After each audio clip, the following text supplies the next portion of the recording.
जिस दिन समाजवादी पार्टी, अभी तो प्रत्याशी तय नहीं हुआ है, जिस दिन प्रत्याशी तय होगा निश्चित तौर पर या तो भारतीय जनता पार्टी का प्रत्याशी बदला जाएगा या क्षेत्र छोड़कर भाग जाएगा। ये मैं आपसे कहना चाहता हूँ। तो बची हुई जिंदगी है इस जनता के लिए समर्पित है।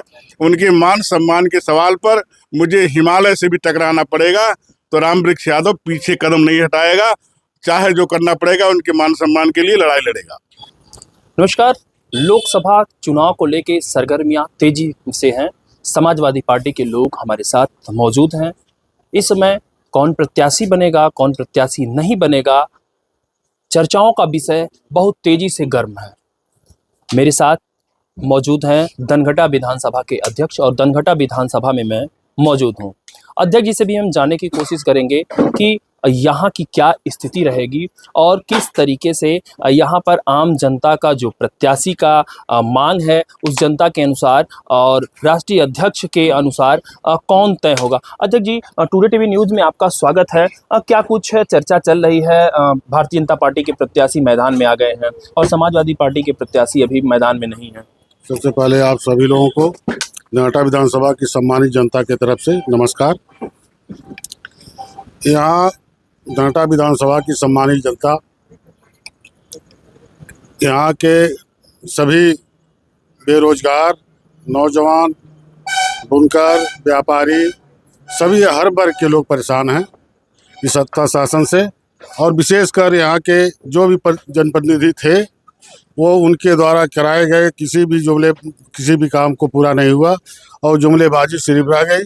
इसलिए जनता, दनघटा विधानसभा की सम्मानित जनता तैयार बैठी है कि आने वाले समय में जो है उन वर्तमान सरकार को सबक सिखाने के लिए तैयार है। देखा जाए तो जातिगत समीकरण के आधार पर क्या कुछ होगा, मतलब क्या कुछ आप लोग फीडबैक राष्ट्रीय अध्यक्ष को दिए हैं? हमारे तरफ से जो फीडबैक दिया गया है, सभी धर्म सभी जात के लोग आदरणीय रामवृक्ष यादव के साथ हैं। आने वाले समय में अगर आदरणीय अध्यक्ष जी ने टिकट उनको दिया तो आने वाले समय में यहाँ की सम्मानित जनता उनको विजयी बनाकर भेजेगी। क्या कुछ खास दिख रहा है आपको? मतलब किसमें रामवृक्ष खास आपको दिख रहा है? ये खास दे रहा, ये पूर्व जिला अध्यक्ष भी रहे हैं। इनके कार्यों को यहाँ की जनता ने देखा है और 17 साल ये जेल में रहने के बावजूद भी यहाँ की सम्मानित जनता इनके साथ, इनके पग से पग मिला करके इनके साथ चलने के लिए तैयार है। तो हमारे साथ मौजूद हैं पूर्व जिला अध्यक्ष है रामवृक्ष यादव जी।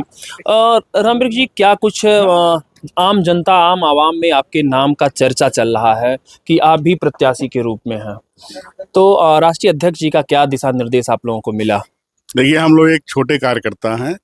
राष्ट्रीय अध्यक्ष जी का निर्णय ही सर्वमान्य निर्णय है और ये लोकतंत्र है।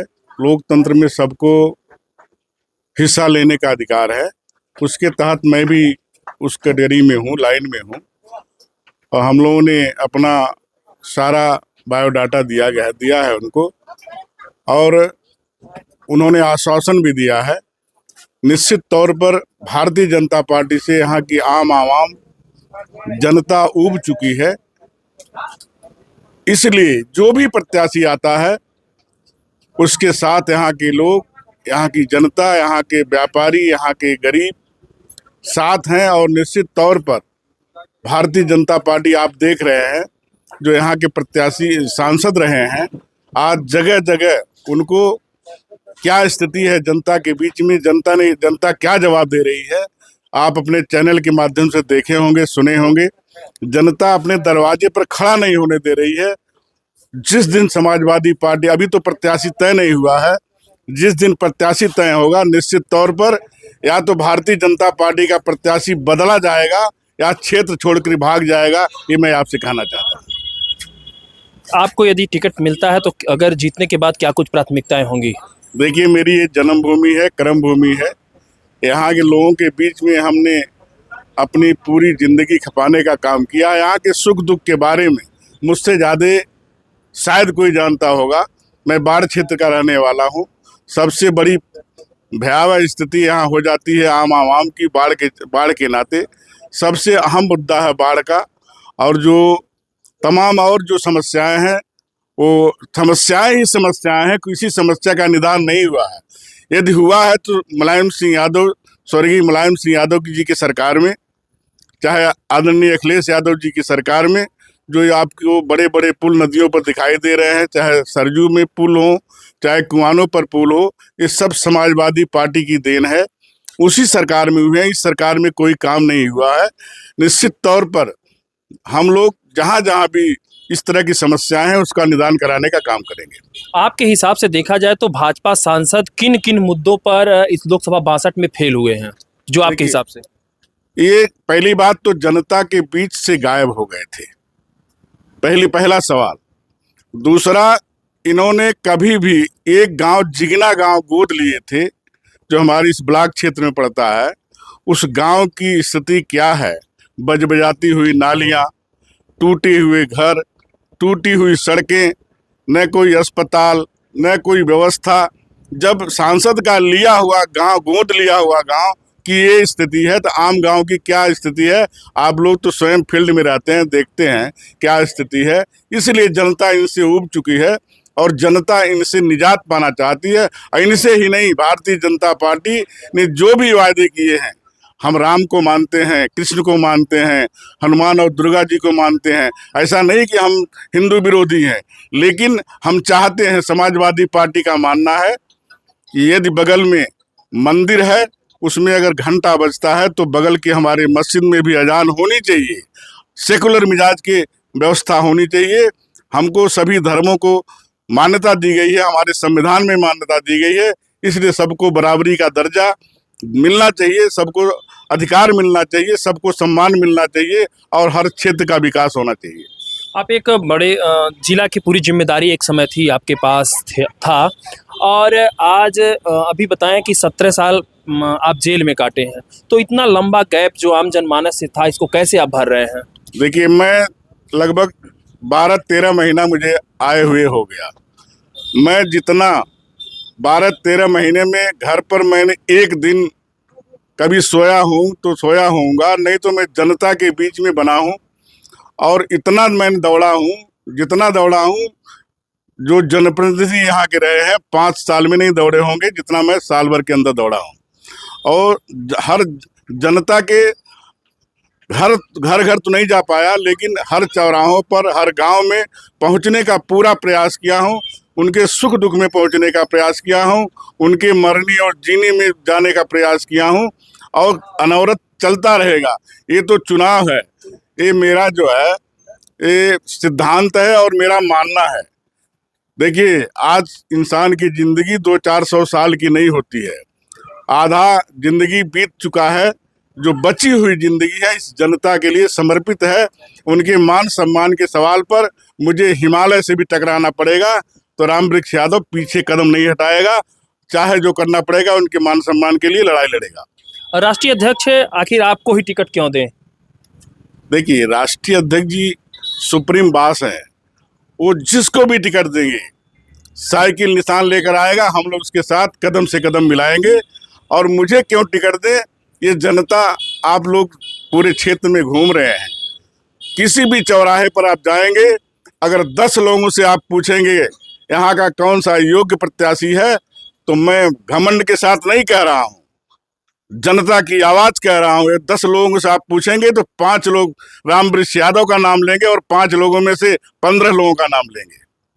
नेताजी, देखा जाए, आप बता रहे हैं कि 13 महीने से लगातार आप 5 विधानसभाओं में घूम रहे हैं, तो सबसे ज़्यादा दौड़ा कहाँ का हो, किस विधानसभा का? देखिए, मैं बराबर दौड़ा हर विधानसभाओं में किया हूँ और घर घर तो नहीं जा पाया हूँ, लेकिन निश्चित तौर पर जहाँ जहाँ भी मैं आवश्यकता समझा हूँ और जहाँ जहाँ भी मुझे पहुँचने का मौका मिला है, पहुँचने का पूरा प्रयास किया हूँ।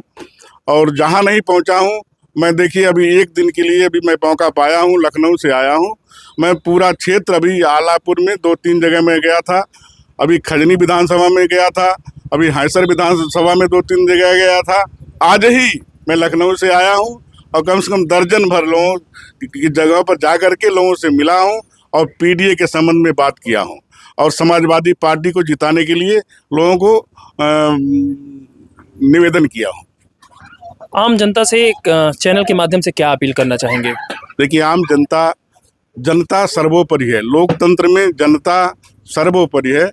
जनता जिसको चाहे अर्श से फर्श पकड़ दे और फर्श से अर्श पकड़ दे।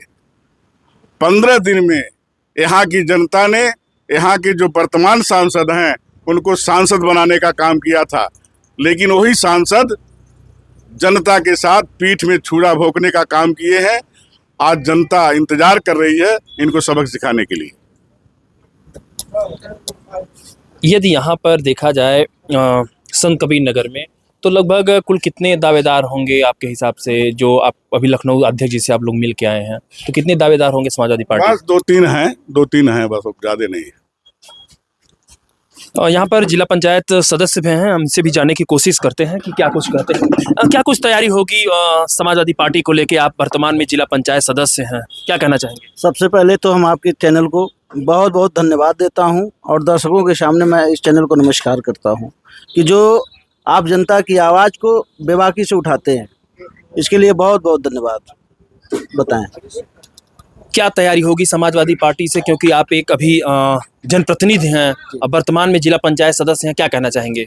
देखिए, आम जनमानस जो प्रेजेंट टाइम की सरकार है उससे हर स्तर से दुखित है और जनता सिर्फ एक ही मुद्दा बना करके बैठी है कि 2024 में भारतीय जनता पार्टी को हटाना है और केंद्र में दूसरी सरकार को लाना है।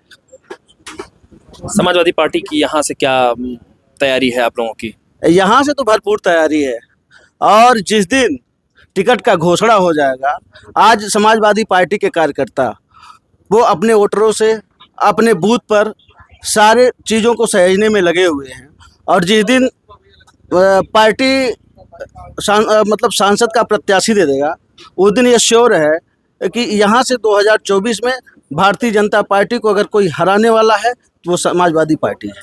कमल नहीं खिलेगा? कमल नहीं खिलेगा किसी कीमत पे भैया, कमल नहीं खिलने वाला है। ये जनता की आवाज़, मैं अपनी आवाज़ नहीं बता रहा हूँ, ये जनता की आवाज़ बता रहा हूँ आपको, क्योंकि मैं एक जनप्रतिनिधि हूँ, जनता के बीच में रहता हूँ, जनता के बीच में जाता हूँ, इसलिए मैं आपको बता रहा हूँ। आपको बता दें कि ये तमाम लोग थे समाजवादी पार्टी के जो अपनी बात बहुत बेबाकी से रखे। बने रहिए हमारे साथ, फिर मिलते हैं कहीं नई जगह पे नए मुद्दे के साथ। तब तक के लिए नमस्कार, जय हिंद।